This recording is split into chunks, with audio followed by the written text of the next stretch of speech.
テストまで残り1週間。とりあえず今日は今はまだその時ではない。本気を出すのは明日からだ。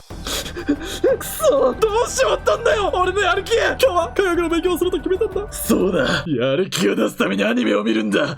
俺が悪いんじゃない、環境が悪いんだ。まずは掃除だー。慌てない。まだ慌てる時間じゃない。今の俺は冷静じゃない。冷静さを取り戻すために一旦息抜きだー。気をつけだ。やることが多すぎて何も手につかない。くそ、数学は2時間は必要。英語は1時間、国語は15分でいいか。なんてことだ。勉強の時間配分を考えてるうちにこんな時間になっちまった。十分な睡眠をとり、明日の朝5時から勉強するのだ。これこそが短期記憶に効率よく詰め込める必勝法なのだ。